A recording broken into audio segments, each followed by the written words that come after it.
Hey, so welcome to our last lesson, lesson 7, sorry, on Isaiah. Whoops, let me reshare that. On the book of Isaiah, and so today will be. So there's your question again.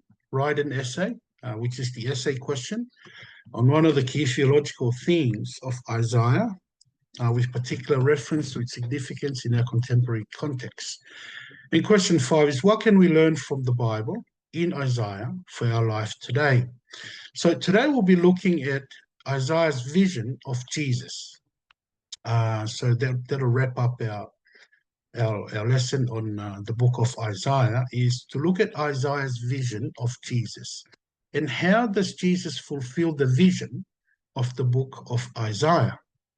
So firstly, we look at, so today we'll be looking at a lot of Bible passages from Isaiah that are quoted in the New Testament.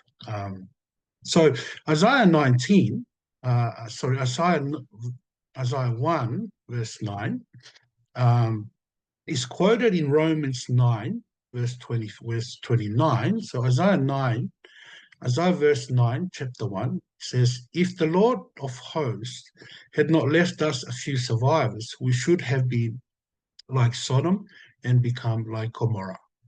As the word of the Lord, thanks be to God. Now, this is quoted in Romans 9, 29 by Paul.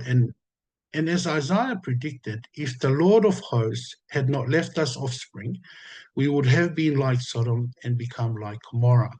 Now, Isaiah 1:9 tells us that Israel should have been wiped out like Sodom and Gomorrah, but God had mercy and spared a remnant. Now, this is quoted in Romans 9:29, as we have just read by Paul, to show us that in Christ Jesus, God has mercy to spare a remnant for Israel. Number 2, Isaiah 6:9-10, and he said, "Go and say to this people, keep on hearing, but do not understand. Keep on seeing, but do not perceive. Make the heart of these people dull, and their ears heavy, and blind their eyes, lest they see with their eyes, and hear with their ears, and understand with their hearts, and turn and be healed." This is the word of the Lord. Thanks be to God. Now, this is quoted in Matthew. As you can see there, Matthew 13, Mark 4, Luke 8, Acts 28, and John 12.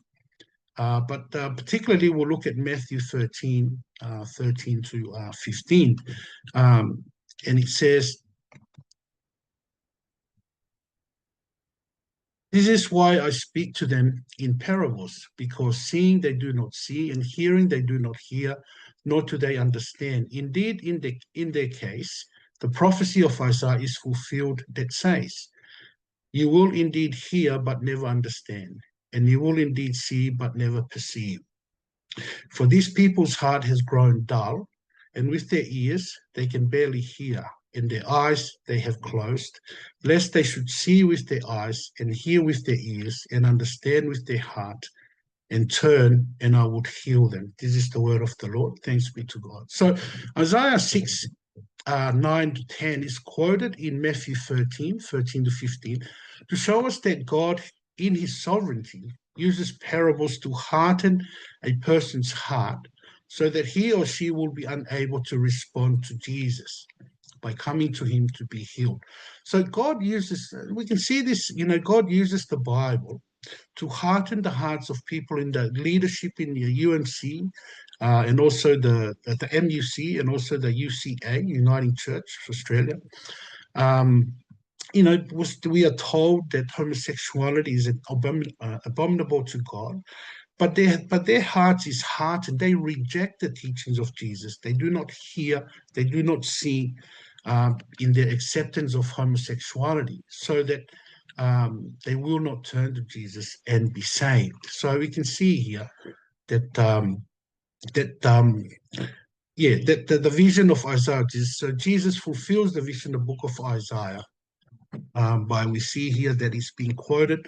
Um, um, Isaiah 6, 9 to 10 is quoted in Matthew 13, 13 to 15. And also Isaiah 7, 14. It says, therefore the Lord himself will give you a sign. Behold, the virgin shall conceive and bear a son, and shall call his name Emmanuel. And that is quoted in Matthew 1, verse 23. Behold, the virgin shall conceive and bear a son, and they shall call his name Emmanuel, which means God with us. We can see here, Isaiah 7:14 is a prophecy about the virgin birth of the coming Savior. Um, and it points to God's promise to the line of David. So Matthew 1, 23 presents the virgin birth of Jesus as God's fulfillment of this promise in the person of Jesus, the Messiah, who is Emmanuel, which means God with us. Isaiah 8:14 is quoted in Romans 9:33 and 1 Peter 2, verse 8. Isaiah 8:14, it says, and he will become a sanctuary and a stone of offense and a rock of stumbling to both houses of Israel, a trap and a snare to the inhabitants of Israel. This is the word of the Lord. Thanks be to God. So we can see that in 1 Peter 2, verse 8, and a stone of stumbling and a rock of offense. They stumble because they disobey the word as they were destined to do. This is the word of the Lord. Thanks be to God. So Peter quotes or cites Isaiah 8:14 to show us that Jesus will be the means for people stumbling. But their stumbling is their own fault because of their refusal to obey the gospel. They stumble because they disobey the word as they were destined to do, as we can see there in Peter 1 Peter 2:8. Isaiah 8, 17 to 18 is quoted in Hebrews 2:13.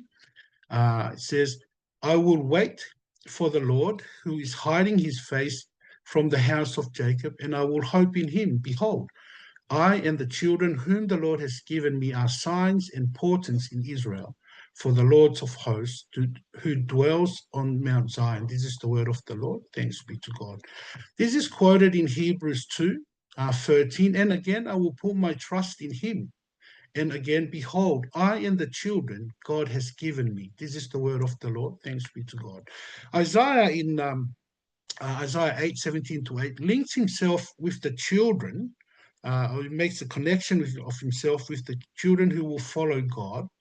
And Jesus as the Messiah and the prophet links himself, connects himself with believers who are the Father's children that has been given to Jesus.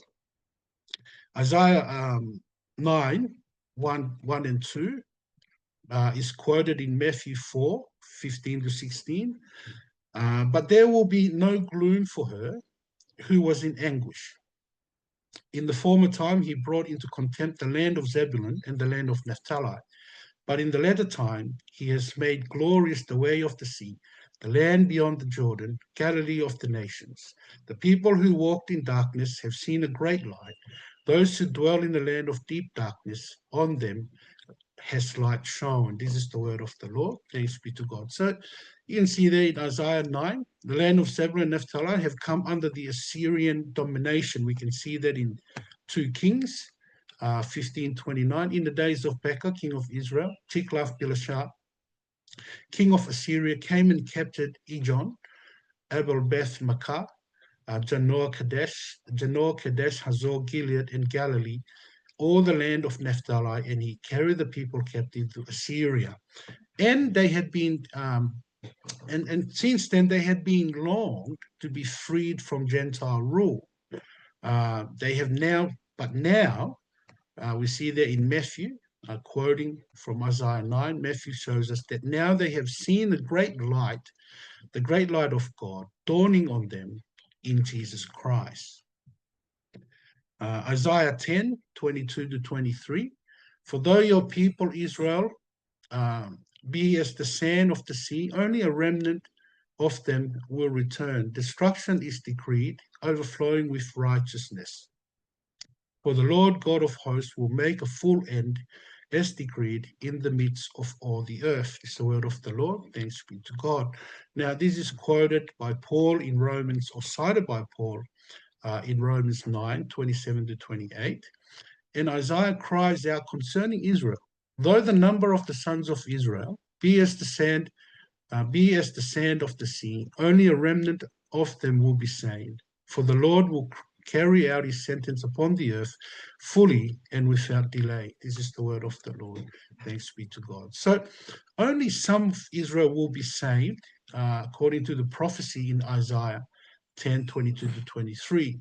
Most of Israel were judged, and only a remnant was spared. Israel deserved to be wiped out, but we see here that God in Christ showed mercy by saving some. Isaiah 11 verse 10 is quoted in Romans 15:12. In that day the root of Jesse, who shall stand as a signal for the peoples, of him shall the nations inquire, and his resting place shall be glorious. This is the word of the Lord. Thanks be to God. Paul quotes Isaiah 11:10, which emphasizes the inclusion of the Gentile into God's people. The one people of God, both Jews and Gentiles, will praise God forever for his great mercy in Christ Jesus. The Gentiles will hope in Christ. Isaiah 22, verse 13, and behold, joy and gladness, killing oxen and slaughtering sheep, eating flesh and drinking wine. Let us eat and drink, for tomorrow we die. This is the word of the Lord. Thanks be to God. This is quoted in 1 Corinthians 15:32. What do I gain if, humbly speaking, I fought with beasts at Ephesus? If the dead are not raised, let us eat and drink, for tomorrow we die. This is the word of the Lord. Thanks be to God. So, doing things for the sake of the gospel are in vain if there is no resurrection. If there is, if we do not resurrect, we can just go on, eat and drink, and, tomorrow we will die. So, and our faith and work for the gospel is in vain if we do not believe in the resurrection of Jesus. So, Isaiah 25, verse 8, that is quoted in 1 Corinthians 15:54. He will swallow up death forever, and the Lord God will wipe away tears from all faces, and the reproach of his people he will take away from all the earth. For the Lord has spoken. This is the word of the Lord. Thanks be to God.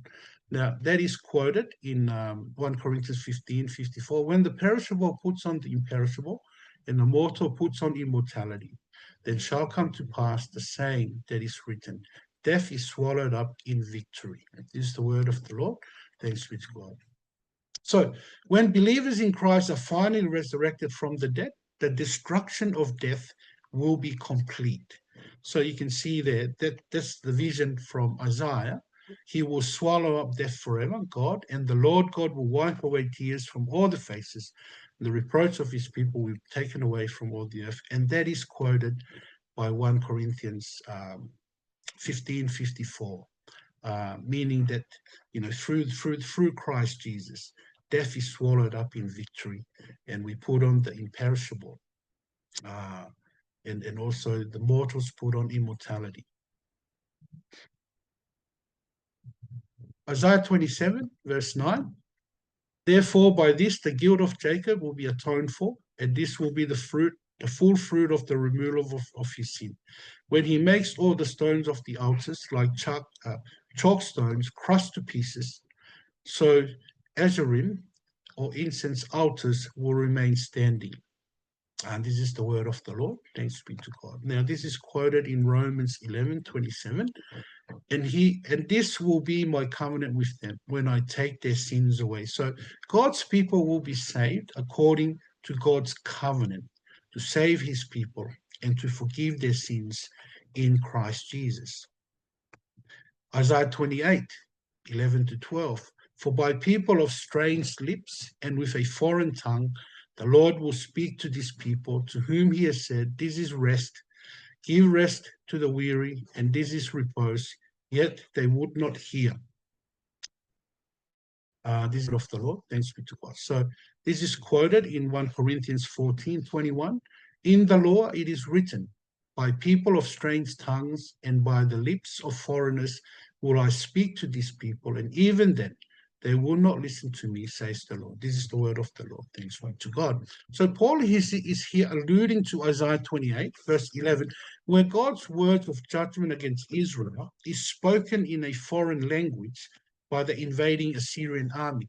Now, this is a sign of God's judgment on unbelievers, for by it, by foreign language, unbelievers will not listen to God, for they will not understand. Isaiah 28:16. Therefore, thus says the Lord God, behold, I am the one who has laid as a foundation in Zion a stone, a tested stone, a precious cornerstone of a sure foundation. Whoever believes will not be in haste. This is the word of the Lord. Thanks be to God. It's quoted in Romans 9:33 and Romans 10:11. As it is written, behold, I am laying in Zion a stone of stumbling and a rock of offense, and whoever believes in him will not be put to shame. And also in 10:11, for the scripture says, everyone who believes in him will not be put to shame. This is the word of the Lord. Thanks be to God. It's also quoted in 1 Peter 2, verse 6. Now, the stumbling over Christ was prophesied in Isaiah 28:16, as we have seen.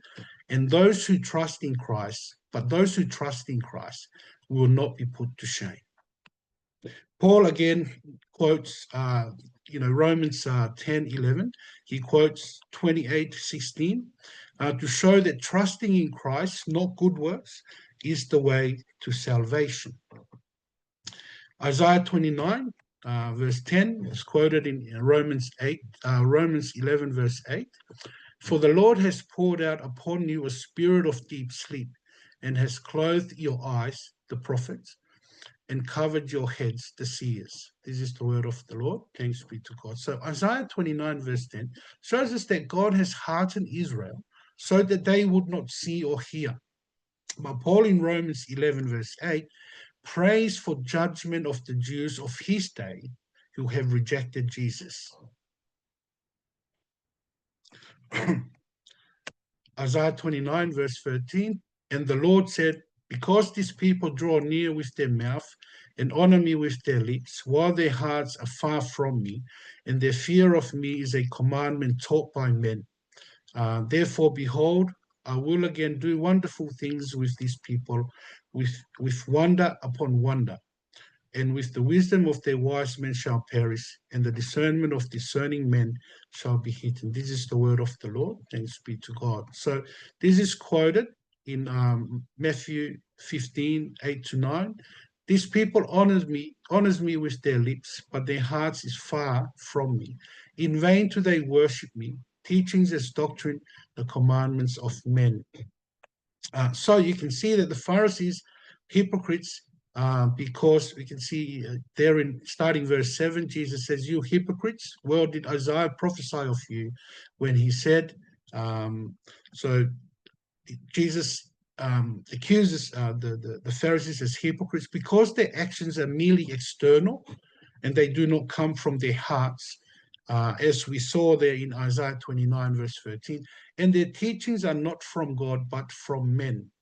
And that it means that Christ is being rejected and the word of God is being rejected, as Isaiah has prophesied in Isaiah 29. Isaiah 29:14, therefore, behold, I will again do wonderful things with these people, with wonder upon wonder, and the wisdom of their wise men shall perish, and the discernment of their discerning men shall be hidden. Now that's quoted in 1 Corinthians 1, verse 19, for it is written, I will destroy the wisdom of the wise, and the discernment of the discerning I will thwart. So God's wisdom is displayed in the message of the cross. Through the cross, the wisdom of this world will be destroyed. Isaiah 40:3-5. A voice cries, in the wilderness, prepare the way of the Lord, make straight in the desert a highway for our God. Every valley shall be lifted upon, and every mountain and hill be made low, and even ground and uneven ground shall become level, and the rough places a plain. And the glory of the Lord shall be revealed, and all flesh shall see it together. For the mouth of the Lord has spoken. Is the word of the Lord. Thanks be to God. So we can see here that's quoted in Matthew 3, Mark 1, Luke 3, and John 1:23. But we can see here that John the Baptist comes here for this is he who was spoken of by the prophet Isaiah when he said, the voice of one crying in the wilderness, prepare the way of the Lord, make his paths straight. This is the word of the Lord. Thanks be to God. So you can see here that John the Baptist fulfills Isaiah 40 verse 3 about the messenger who prepares the way before the Lord, who Isaiah 40 is spoken about. The messenger will come and prepare his way. Now, Isaiah 40, 6 to 8, a voice says, cry. And I said, what shall I cry? All flesh is grass, and all its beauty is like the flower of the field. The grass withers, the flower fades. When the breath of the Lord blows on it, surely the people are grass. The grass withers, the flower fades, but the word of our God will stand forever. This is the word of the Lord. Thanks be to God. Now, 1 Peter 1, 24 to 25 quotes Isaiah 40 by saying, for all flesh is like grass, and all its glory like the flowers of grass. The grass withers and the flowers falls, but the word of the Lord remains forever.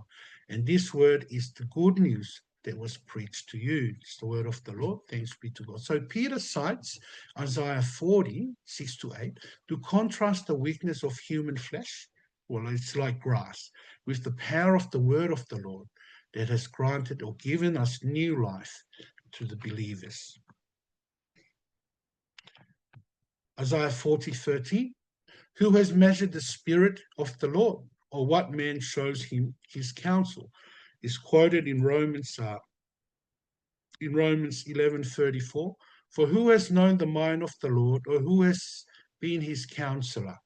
And also in 1 Corinthians 2:16. Now, the words of Isaiah 40, Isaiah 40 verse 13 teaches that no human can know the mind of the mind of the Lord, cannot know the mind of the Lord apart from what God reveals. And no one can give God advice. Now, this is very important because, people come with all sorts of doctrine, human doctrine, and try to, to mislead the church, by saying that this is what what God says. We need to always constantly come back to the Word of God so that God will reveal to us his mind and reveal to us his will, because without the word of God, we cannot know God's mind and his will. But these people, the false teachers that come into the church today, and they think that they can come in and give advice to God by changing the word of God and saying, this is what's right and this is what's wrong. So we need to be very careful, because no one can come and counsel God. For no one knows the mind of the Lord except through his word alone. Isaiah 42, 1 to 4. Behold, my servant whom I uphold, my chosen, in whom my soul delights. I have put my spirit upon him. He will bring forth justice to the nations. He will not cry aloud or lift up his voice or make it heard in the street. A bruised reed he will not break, and a faintly burning wick he will not quench. He will faithfully bring forth justice. He will not grow faint or be discouraged, till he has established justice in the earth, and the coastlands wait for his law. It's the word of the Lord. Thanks be to God. Now, this is quoted in Isaiah in Matthew 12, 18 to 21. Behold, my servant whom I have chosen, my beloved, with whom my soul is well pleased. I will pour my spirit upon him, and he will proclaim justice to the Gentiles. He will not quarrel or cry aloud, nor will anyone hear his voice in the streets. A bruised reed he will not break, and a smoldering wick he will not quench, until he brings justice to victory.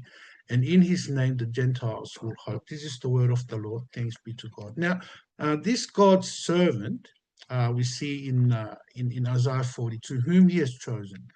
The Father here expresses delight but in Matthew we see that the Father delight in the Son who brings justice. He will not quarrel or cry aloud.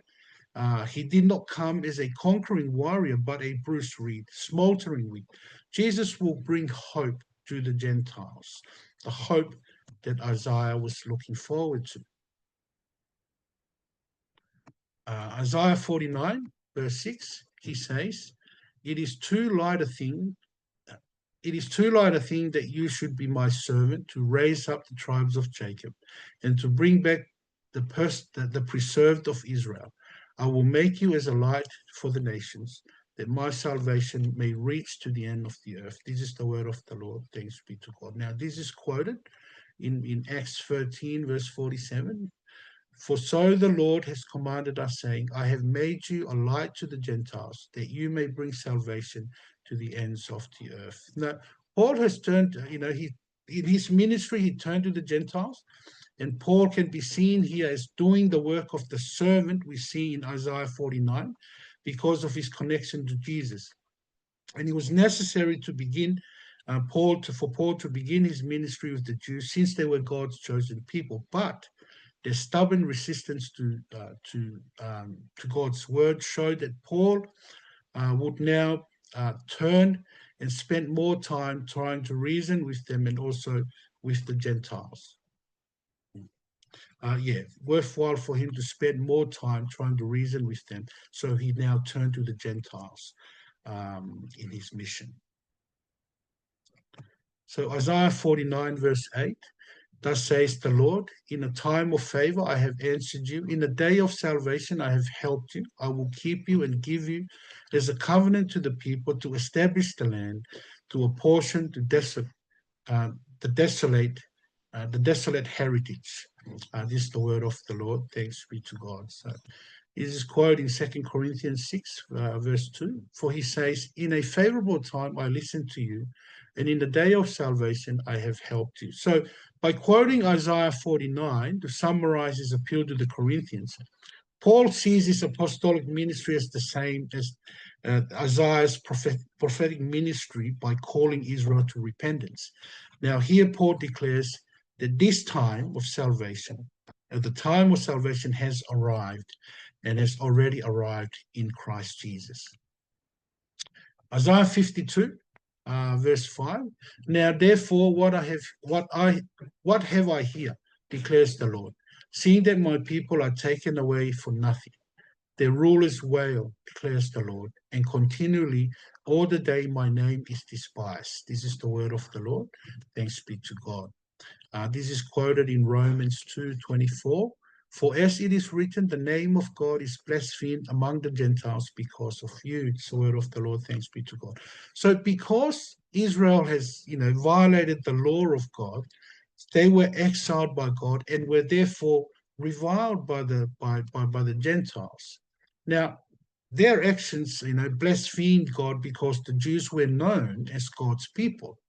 But in Paul's time, their sin did not lead to exile, but still led Gentiles to dishonor the God whom the sinful Jews claim to follow. Now, this is important for us today as Christians. Let us be careful how we live our lives, because if we continue to live in sin, this is dishonoring to God. The people who comes to church and they continue, living in sin, adultery and in greed and all those, homosexuality and all those sort of things. What they are doing is they are dishonoring the name of God in the eyes of unbelievers. So we need to come to God and ask God to help us to transform our lives so that we can live godly and holy lives and bring glory to his name instead of dishonoring his name. Isaiah 52, verse 7. How beautiful upon the mountains are the feet of him who brings good news, who publishes peace, who brings good news of happiness, who publishes salvation, who says to Zion, your God reigns. This is the word of the Lord. Thanks be to God. Now, this is quoted by Paul in Romans 10, verse 15. And how are they to preach unless they are sent? As it is written, how beautiful are the feet of those who preach the good news. This is the word of the Lord. Thanks be to God. So Paul is here quoting Isaiah 52 and gives us a series of questions that shows us a chain of events that are necessary for a person to be saved. And he tells us that salvation, Paul tells us, salvation comes only from hearing the gospel, which is, being taken everywhere by the feet of those who bring the message about Christ, and those feet are beautiful. Isaiah 52, verse 11. Depart, depart, go out from there, touch no unclean thing, go out from the midst of her, purify yourselves, you who bear the vessels of the Lord. This is the word of the Lord. Thanks be to God. Now, this is quoted in 2 Corinthians 6:17. Therefore, go out from their midst and be separate from them, says the Lord, and touch no unclean thing, then I will welcome you. This is the word of the Lord. Thanks be to God. So, Paul shows us the new covenant people of God, um, and that he gives us 3 commands from Isaiah 52, verse 11, to the covenant people of God.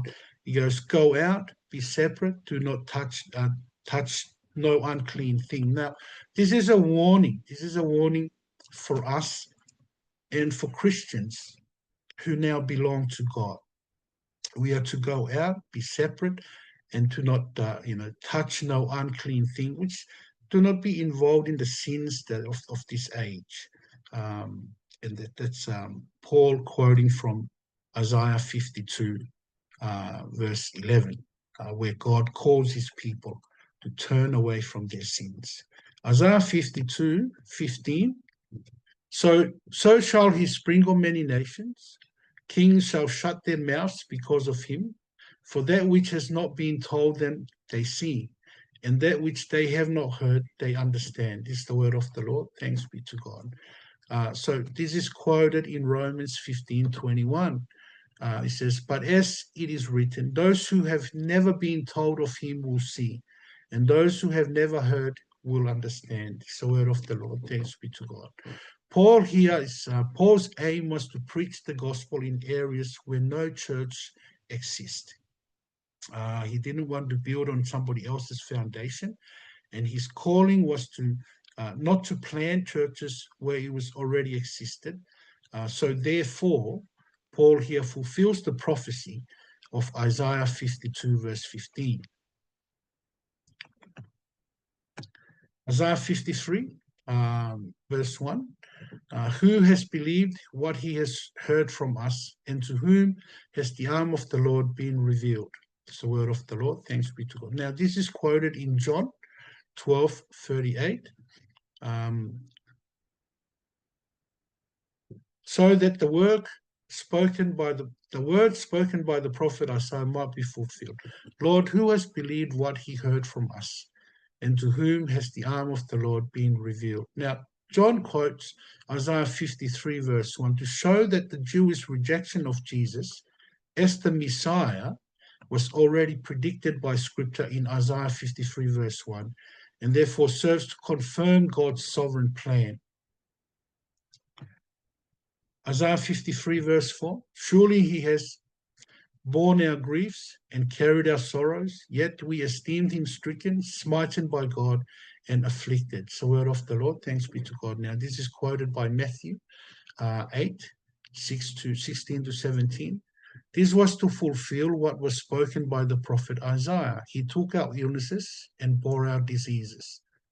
This is the word of the Lord. Thanks be to God. So Isaiah's prophecy of the servant here focuses on Jesus, whom Jesus is the one that came to take our illnesses and took our diseases on the cross.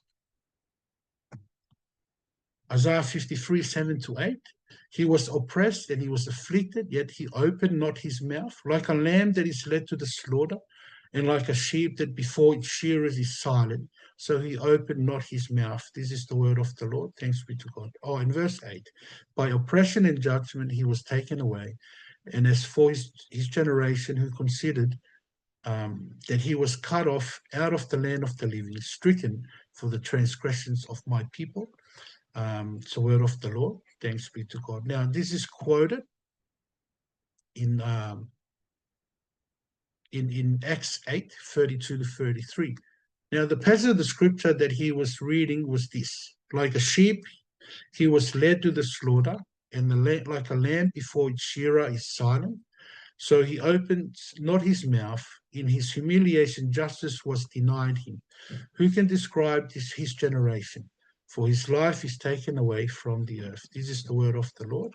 Thanks be to God. So we can see here, Jesus fulfills the prophecy about the servant, which is Jesus.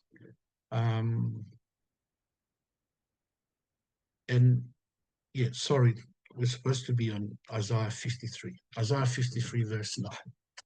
And they made his grave with the wicked and with a rich man in his death, although he had done no violence, and there was no deceit in his mouth. And this is quoted by 1 Peter 2:23. He committed no sin, neither was deceit found in his mouth. This is the word of the Lord. Thanks be to God. Now, the crucial point that Peter is making here in quoting Isaiah 53, verse 9, is that it focuses on the sinlessness of Jesus in his innocence and also his substitutionary death for us sinners. Isaiah 53, verse 12, therefore I will divide him a portion with the many, and he shall divide the spoil with the strong, because he poured out his soul to death and was numbered with the transgressors. Yet he bore the sin of many and makes intercession for the transgressors. Now, this is talking about, we've been looking at Isaiah 53, is talking about the servant of God. And here we see that Luke 22, verse 37, for I tell you that this scripture must be fulfilled in me, and he was numbered with the transgressors.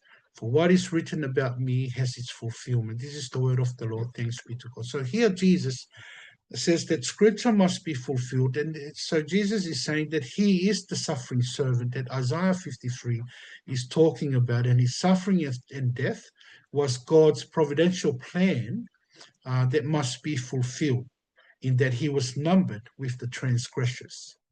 He was numbered with us sinners in his death on the cross. Isaiah 54, verse 1, sing, O barren one, who did not bear. Break forth into singing and cry aloud, you who have not been in labor, for the children of the desolate one will be more than the children of her who is married, says the Lord. This is the word of the Lord. Thanks be to God. Now, this is quoted in Galatians 4, 27. For it is written, rejoice, O barren one who does not bear. Break forth and cry aloud, you who are not in labor, for the children of the desolate one will be more than those of the one who has a husband. This is the word of the Lord. Thanks be to God. So Isaiah prophesied in Isaiah 54, verse 1, that the exile will not bring to an end God's people. Okay, rather God will bring about a new birth of his children, even among the Gentiles. Isaiah 54, 13. All your children shall be taught by the Lord, and great shall be the peace of your children. This is the word of the Lord. Thanks be to God. And John 6:45, it is written in the prophets, and they will all be taught by God. Everyone who has heard and learned from the Father comes to me. This is the word of the Lord. Thanks be to God. So this is the passage that is the motto of Graphe Bible College. And then John is quoting from Isaiah 54, that those who are taught by God will come to Jesus. Isaiah 55, verse 3, incline your ear and come to me, hear that your soul may live. and I will make with you an everlasting covenant, my steadfast, sure love for David. This is the word of the Lord. Thanks be to God. Now, this is quoted in Acts 13:34. And as for the fact that he raised him from the dead, no more to return to corruption, he has spoken in this way: I will give you the holy and sure blessings of David. This is the word of the Lord. Thanks be to God. We can clearly see here Acts quoting Luke, quoting from Isaiah 55, he says, saying that Jesus is the one that brings the sure blessings of David to his people. Isaiah 56, verse 7, these I will bring to my holy mountain and make them joyful in my house of prayer.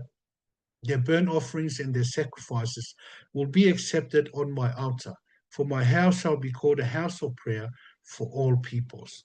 This is the word of the Lord. Thanks be to God. We can see that it's quoted in Matthew 21, verse 13, and also Luke 19:46. Matthew 21, it is written, my house shall be called a house of prayer, but you make it a den of robbers. And also in Luke 1, verse 46, saying to them, it is written, my house shall be a house of prayer, but you have made it a den of robbers. Jesus compares the temple and its keepers to a den of robbers.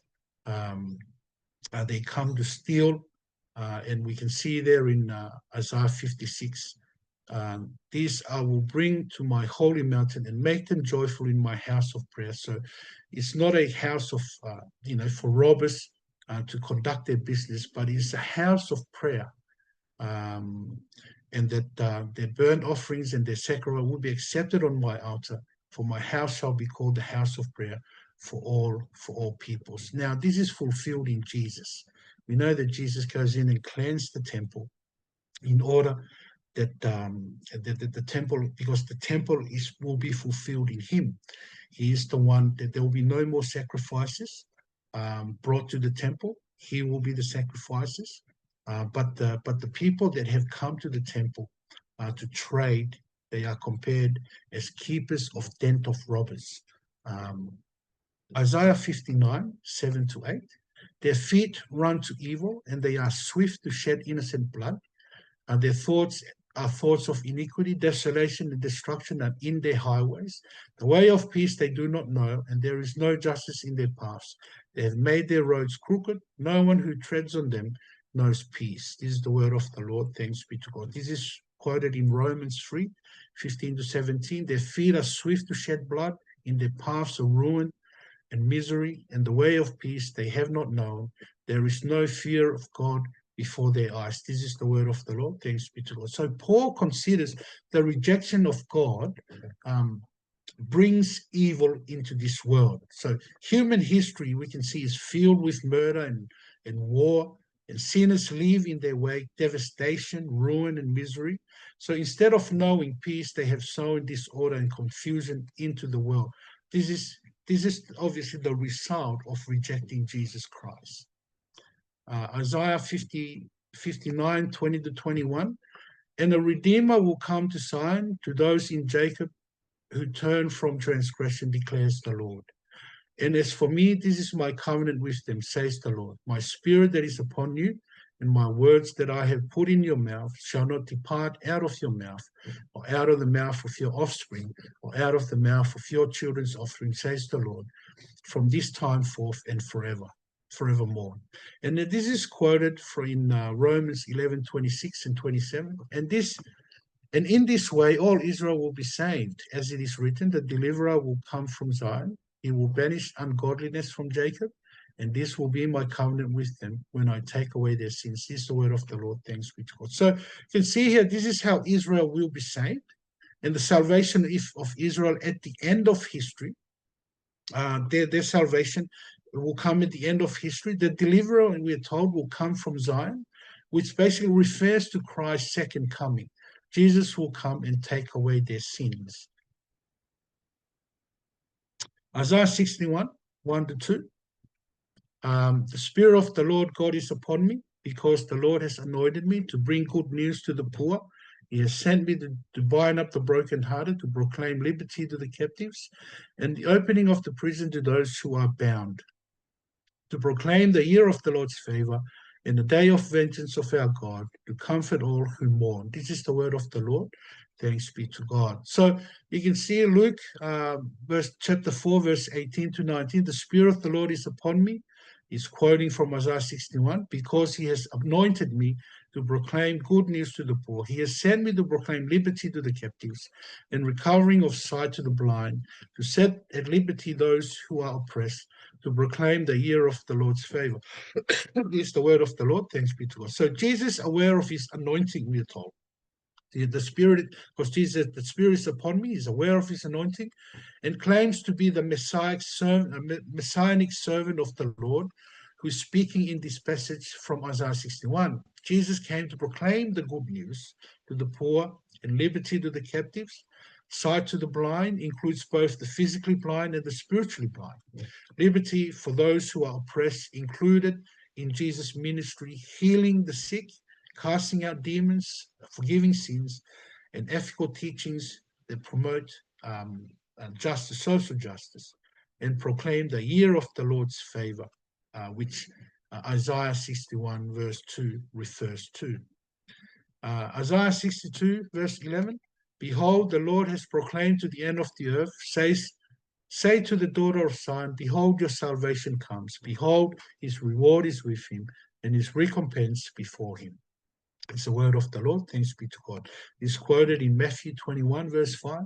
Say to the daughter of Zion, behold, your king is coming to you, humble and mounted on a donkey, on a colt, the foal of a beast of burden. This is the word of the Lord. Thanks be to God. So Jesus' action here shows that he is the righteous Davidic Messiah. He comes on the donkey. He's the king. He enters Jerusalem triumphantly, and because we can see that the prophecy in Isaiah 62 verse 11 says, proclaim to the ends of, say to the daughter of Zion, behold, your salvation comes. Behold, his reward is with him, and his recompense before him. We see that in Matthew 21, say, behold, your king is coming. Humble and mounted on a donkey. So the prophecy in Isaiah 62 is confirmed in the coming of Jesus, who is the Davidic Messiah. Isaiah 64, verse 4, from of old no one has heard or perceived by the ear, no one has seen a God besides you, who acts for those who wait for him. This is the word of the Lord. Thanks be to God. This is quoted in Isaiah in 1 Corinthians 2, verse 9. The deaf, which says, but as it is written, what no eye has seen, no ear heard, nor the heart of man imagined, what God has prepared for those who love him. This is the word of the Lord. Thanks be to God. So the death of Christ can only be understood by whom the Spirit has revealed its meaning to. In Isaiah 65, 1 to 2, I was ready to be sought by those who did not ask for me. I was ready to be found by those who did not seek me. I said, here I am, to a nation that was not called by my name. I spread out my hands all the day to a rebellious people who walk in a way that is not good, following their own devices. This is the word of the Lord. Thanks be to God. Now, this is quoted in Romans 10, 20 to 21. Then Isaiah is so bold as to say, I have been found by those who did not seek me. I have shown myself to those who did not ask of me. This is the end. But of Israel, he says, all day long I have held out my hands to a disobedient and contrary people. This is the word of the Lord. Thanks be to God. So the prophecy of Isaiah 65, verse 1, has been fulfilled in that the Gentiles who did not seek after God have now experienced God's saving promise through Christ. Israel, on the other hand, has fulfilled the words of Isaiah 65, verse 2, because they have rebelled against God and disobeyed the gospel message. Still, God extends his hands to them, inviting them to be saved. On the one hand, God predestines some to be saved. On the other, God still longs for all to be saved. Isaiah 65, verse 17, for behold, I create new heavens and a new earth, and the former things shall not be remembered or come into mind. This is the word of the Lord. Thanks be to God. Now, this is quoted in Revelation 21, verse 1 and verse 5. And then I saw a new heaven and a new earth, for the first heaven and the first earth has passed away, and the sea was no more. And I saw the holy city.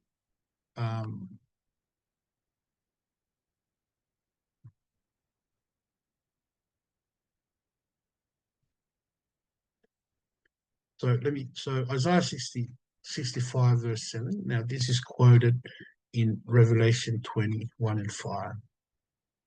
And verse 5, and he who was seated at the throne said, behold, I am making all things new.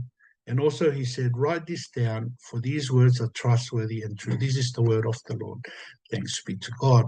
So you can see there, Isaiah 57, 65 verse 17, looks forward to God's new creation, and that is fulfilled, and we are told in Revelation 21, 1 to 5, where the King, Christ, sits on the throne, and he declares that he's creating the new heavens and the new earth. Isaiah 66, 1 to 2, thus says the Lord, heaven is my throne and the earth is my footstool. What is the house that you would build for me? And what is the place of my rest? All these things my hand has made, and so all these things came to be, declares the Lord. But this is the one to whom I will look, he who is humble and contrite in spirit and trembles at my word. It's the word of the Lord. Thanks be to God. Now, this is quoted in Acts 7, 49 to 50. Heaven is my throne and the earth is my footstool. What kind of house will you build for me, says the Lord? And what is the place of my rest? Did not my hand make all these things? This is the word of the Lord. Thanks be to God. So God dwells. Well, who does God dwell with? We are told in Isaiah 66 that he dwells with the humble and the contrite in spirit and those who tremble at his word. He doesn't dwell in houses. He doesn't dwell in places that are built by human hands. He dwells amongst those who are humble and contrite in spirit and tremble at his word. Now, Isaiah 66, verse 22, for as the new heavens and the new earth that I make shall remain before me, says the Lord, so shall your offspring and your name remain. This is the word of the Lord. Thanks be to God. Peter quotes this in 2 Peter 3:13. But according to his promise, we are waiting for new heavens and a new earth in which righteousness dwells. So the hope of Christians today depends not on works, but on God's promise. Our hope is in the promise that God will bring about a new heavens and a new earth. And so it is based on, so to be part of this new creation, it is through Christ Jesus that we must trust and believe. So Isaiah 66:24, and they shall go out and look on the dead bodies of the men who have rebelled against me, for their worm shall not die, their fire shall not be quenched, and they shall be an abhorrent to all flesh. This is the word of the Lord. Thanks be to God. So here, Isaiah 66:24 is quoted in Mark 9:48, where their worms does not die and fire is not quenched. So Jesus' words here serves as a sober warning concerning the severity of sin in our lives. So which can lead us can lead us to hell and fire where that it is not quenched and where their worm does not die. Heavenly Father, we thank you so much for your mercy. We thank you for your grace, and we thank you for your Son, Jesus Christ, that has been revealed in the book of Isaiah, in the vision of Isaiah, looking forward to the time of Jesus who comes to save us, who comes to fulfill all your promises in the book of Isaiah. Pray that you help us to trust in him as our Lord and Savior. We pray this in Christ. Amen.